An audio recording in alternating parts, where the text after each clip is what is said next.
All right, so today we're diving into AI video generation. Ooh, fun. It's really exploding right now.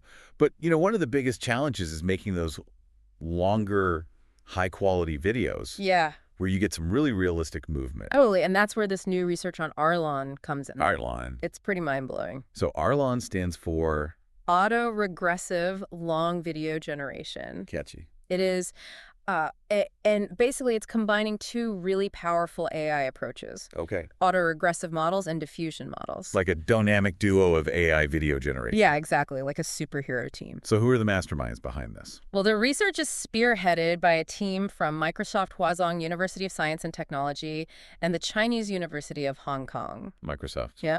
They always seem to be at the forefront of this stuff. They do cutting edge for sure. So let's talk about why Arlon was created. What problem is it trying to solve? So you know those text-to-video AI models we have now? Yeah, for like short clips and things. Sure. Exactly. They're great for that. But when you try to make longer, more complex videos, things start to fall apart. Right, things get janky. Yeah, the movement isn't smooth, the quality drops, and it takes forever to process. And it's a huge drain on computing power, too. Oh, absolutely. It's a major bottleneck. So basically what you're saying is the AI video tools that people are using right now, they're probably hitting some serious limitations. Yeah, for sure. It's like trying to paint a masterpiece on a tiny little canvas. You just can't do it. And that's where Arlon comes in, because it can generate these videos up to 25 seconds long Really? with this smooth and continuous motion. That's incredible. I mean, how... They actually generated a 600-frame video of a teddy bear swimming in the ocean. A swimming teddy bear. Yeah. Okay, you've got my attention. Right? But how does it actually work? What's the magic behind Arlon? So imagine you have two brilliant artists working together on a masterpiece. Okay. That's essentially what Arlon is doing. You've got the autoregressive model, which is like the storyteller. It's really good at capturing these long-range dependencies. So it's like predicting what comes next based on what's already happened. Exactly, like Yeah. predicting the next brush stroke based on all the ones before it. I like that analogy. Yeah. So the storyteller keeps the video flowing smoothly, Right. ensures that the movement is consistent over time. Yeah, it's the backbone. But what about the visuals? Ah, well, that's where our second artist comes in the diffusion transformer, or DIT for short. It's the Yeah. visual virtuoso. It creates those stunning, high-quality visuals that make Arlon's videos so captivating. Okay, so we've got the storyteller keeping the flow and the virtuoso bringing the beauty. Yeah, a perfect partnership. But how do they work together without stepping on each other's toes? That's where the brilliance of this framework really shines. Arlon uses something called the latent Vector Quantized Variational Autoencoder, or VQ-VAE. Oh, say that 3 times fast. Haha, I know, right? It's a mouthful. So what does this VQ-VAE thing actually do? Think of it like packing a suitcase really efficiently. Okay. You wouldn't just toss everything in randomly, right? No, you've got to roll things up and organize. Exactly. You want to fit as much as possible. So the VQ-VAE does that with all the complex visual information in a video. It compresses it. Yeah, into these smaller, more manageable chunks. So it's easier for both AI models to work with. So the VQ-VAE keeps things tidy. Yeah. But how do we make sure the storyteller is guiding the virtuoso in the right direction? Ah, that's where the semantic injection module comes in. Okay, another module. Yeah, this one's like a translator between the two AI models. It takes those rough initial predictions from the autoregressive model and uses them to steer the DIT model's creation of the final visuals. So it's like having a director whispering in the artist's ear, making sure they're capturing the essence of the scene. Exactly. It's all about guidance. This is fascinating. But with AI, there are always challenges. Like, what about errors in the predictions? Oh, yeah, that's always a concern. But Arlon is trained in a really clever way to handle those. Okay, how so? So first they use something called coarser visual latent tokens. Coarser visual latent tokens. It's a bit of a mouthful, but basically instead of giving the AI super detailed information, they give it a more simplified version. Like a rough sketch instead of a blueprint. Exactly. And this makes Arlon more tolerant of those little imperfections that happen during prediction. It's like learning to ride a bike with training wheels first. Haha. I like that analogy. It builds up that resilience. And then on top of that, there's this uncertainty sampling module. Right. So AI predictions always have some level of randomness. Of course. Well, this module simulates that randomness during training. Interesting. So it's like giving Arlon a crash course in dealing with the unexpected. So it's prepared for anything. Pretty much. So all of this sounds amazing in theory, It does. but does it actually work? It does. They put Arlon through its paces using a benchmark called VBench. VBench? Yeah, it's like the gold standard for evaluating AI video models. It looks at things like how dynamic the video is, the overall quality, and how consistent the motion is. So what were the results?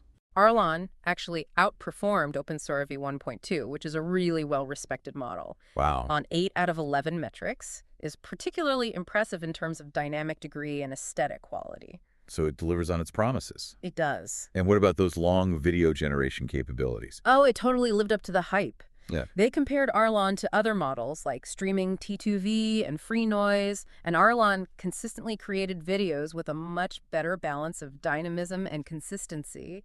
And I have to ask about that adorable swimming teddy bear. Oh yes, the 600-frame video. That's a lot of frames. It is. And it wasn't just a fluke. Arlon consistently generated videos of that length with smooth, natural-looking movement. So this isn't just a one-trick pony. Nope, not at all. It's a testament to how powerful it can be to combine these two AI models and train them in such a smart way. It's really impressive. Yeah. So we've covered a lot of ground here today. We have. But there's still so much more to explore about Arlon. Oh, definitely. When we come back, we'll dive deeper into the potential applications of this technology and what it means for the future of AI video generation. So stay tuned. I can't wait. Welcome back. So before the break, we were talking about how Arlon can make these super smooth, lengthy videos. Yeah, and how much faster it is. Way faster. But let's zoom out for a sec and think about what this means for the whole world of AI video generation. Yeah, good point. Is Arlon just a cool trick, or is it like the beginning of something much bigger? I think it's definitely more than just a cool trick. It's really pushing the boundaries of what AI can do. Okay. Like, remember, AI video generation is still pretty new, right? Yeah, for sure. It's like the Wild West out there. We're just starting to understand what these models can really do. So we're moving beyond those simple little AI-generated clips. Exactly. Arlon is proof that we can create complex, visually stunning stories with AI. So it's not just a novelty anymore. It's about real creative potential. Exactly. And what's really cool is that Arlon achieved these results by combining techniques that were already out there. They found a new way to use existing tools to make a huge leap forward. That's clever. Yeah. So I bet our listeners are wondering how they could use this technology. Oh, the possibilities are pretty mind-blowing, even at this early stage. Like what? Okay, imagine creating educational videos that adapt to each student's learning style. Personalized content. Yeah. Or how about generating marketing campaigns that are tailor-made for different audiences? That would be amazing. Right. And let's not forget about entertainment. Arlon could revolutionize filmmaking, animation, video game development. Oh, wow. Yeah, we could see these interactive stories where the AI generates characters and environments that react to the player's choices. It's like having a whole film crew and a team of animators at your fingertips. Exactly. And think about all the time and resources this could save. It would make video production so much more accessible for everyone. Like democratizing creativity. Exactly. That's powerful. But with any powerful technology, we have to think about the potential downsides too, right? Oh, absolutely. As AI gets more sophisticated, we have to be super careful about things like misuse, deepfakes, misinformation. Right. It's a big concern. It is. It's a topic that everyone in the AIGC world is talking about right now. Yeah, like those videos where someone's face is swapped onto someone else's body. Exactly. That's scary stuff. It is. So we have to make sure we develop this technology responsibly. 100%. We need open conversations about ethics and safeguards to prevent misuse. And we need to educate people about AI-generated content and how to spot fake videos. Absolutely. It's a tightrope walk, for sure. We want to embrace the potential, but we have to be aware of the pitfalls. Yeah, and that awareness needs to go beyond just the ethical stuff. We also need to think about what this means for human creativity. Right. Some people are worried that AI will replace human artists and filmmakers. It's a valid concern, but I think it's more nuanced than that. I see AI as a tool to augment human creativity, not replace it. Let's go more about AI partnering with humans. Exactly. Like, imagine filmmakers collaborating with AI to bring these really ambitious visions to life. Or educators using AI to personalize learning in ways that were never possible before. So it's about amplifying human ingenuity, not erasing it. Absolutely. And it comes back to that idea of responsibility, using this technology ethically and intentionally. I couldn't have said it better myself. Oh, and speaking of using AI intentionally, the Arlon researchers did this really cool thing called an ablation study. Ablation study? What's up? Basically, they tinkered with different parts of the model to see how it affected the final video. Oh, interesting. So like a behind-the-scenes look at the research? Yeah, exactly. And they made some interesting discoveries. Like what?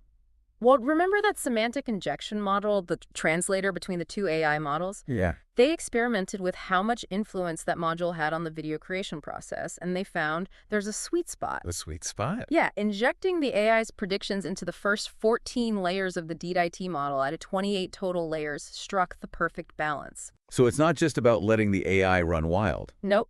Too much control from the AI and you lose that artistic touch, that human flair. So it's about finding the right balance. Exactly. We talked about Arlon's efficiency and how it could speed up video generation by like 64%. Yeah, it's impressive. How does it actually do that? It all comes down to those AR codes, those compressed chunks of visual information. They act like a shortcut for the DiT model. So instead of starting from scratch each time. Yeah, it has a head start. And that saves a ton of processing time. Especially for those longer videos. So what does that mean for the people making these videos? Well, it means less time waiting for the computer to process everything and more time for the creative stuff. That's the dream. Right? More time for storyboarding, editing, experimenting with ideas. It frees them up to focus on what they do best. Exactly. So what's next for Arlon? Are the researchers already working on the next big thing? Oh, definitely.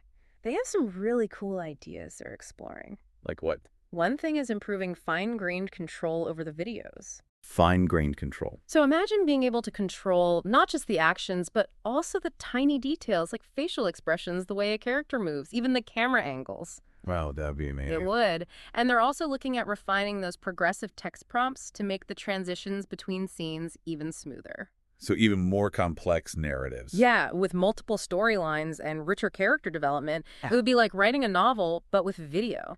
And what about interactive storytelling? Oh, that's a huge area of interest. Yeah. Imagine playing a video game where the story unfolds in real time based on your actions. That would be incredible. It would.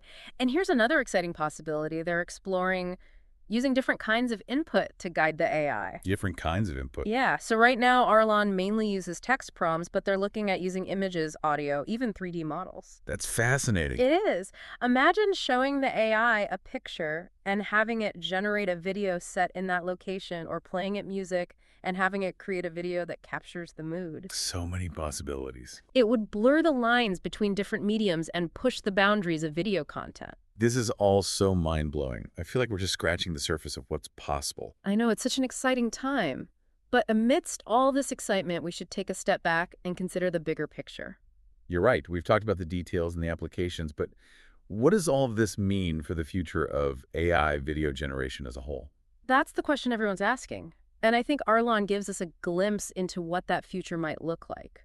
What do you mean? We're seeing this rapid evolution in the field. AI video generation is becoming a powerful tool for storytelling, communication, creative expression. It's like a new art form is emerging. Exactly. And that's both exciting and a little daunting. It's up to us to make sure this technology develops responsibly and ethically. So we have to ask ourselves, how do we want to shape this technology? Right. How do we make sure it's used for good? Those are big questions. They are. And I think Arlon reminds us that we need to approach this new era with both a sense of wonder and a healthy dose of caution. Because the future of AI video generation is in our hands. It is. We have to steer it in the right direction. So welcome back to the show. It feels like we've just scratched the surface of Arlon and all the amazing things it can do. Oh, we have. This is really just the beginning. It really does feel like the start of something huge. It is. And the researchers have some exciting ideas for the future of Arlon. Oh, yeah. Yeah. What are they thinking about? Well, one area they're really focused on is giving users more control over the videos. More control. Yeah, like imagine fine-tuning every little detail, not just the big actions, but like facial expressions, the way a character moves, the camera angles. So it's like having this incredibly powerful tool where you can really get granular with your creative vision. Exactly. It would be a game changer for filmmakers and animators. And what about those progressive text prompts? Oh, yeah, those are getting an upgrade too. Tell me more. They're making them even more sophisticated. So you could have these super complex narratives with multiple storylines, characters that develop over time. It's like writing a novel, but with video instead of words. That's a great way to put it. And the possibilities for interactive storytelling are just mind-blowing. Yeah. Imagine playing a video game where the story literally unfolds in real time based on your choices. It would be like those choose-your-own-adventure books, but so much more immersive. And on top of all that, they're looking at ways to use different kinds of input to guide the AI. Right now, Arlon mainly uses text prompts, but they're experimenting with images, audio, even 3D models. So instead of just describing what you want, you could show the AI a picture or play it a song. Exactly. And it would generate a video that captures the essence of that input. That's incredible. It's like breaking down the barriers between different creative mediums. It really is. It's pushing the boundaries of what we even consider video content. It's all so exciting. Mm. But Arlon is just one part of this bigger picture, right? It is. The whole field of AI video generation is moving so fast. There are so many brilliant people working on amazing things. It feels like we're at this tipping point where AI is going to transform the way we create and consume video content. I agree. Arlon's success is a sign of that, but it's also a reminder that we need to be thoughtful about how we develop and use this technology. Because it's powerful and it comes with a lot of responsibility. Exactly. We need to have those conversations about ethics, about the impact on human creativity, about making sure AI is a force for good. It's like we're standing at a crossroads. We have this incredibly powerful tool, and it's up to us to decide how we use it. I like that analogy. We have the power to shape the future of AI video generation. And that's both exciting and a little bit daunting. Definitely. But I think that's what makes it so compelling. We have this incredible opportunity to create something truly extraordinary. Well said. Well, I think that about wraps up our deep dive into Arlon and the future of AI video generation. Yeah, it's been a fascinating journey. It really has. Thank you for joining us on this exploration of Arlon and the world of AI video generation. We'll see you next time.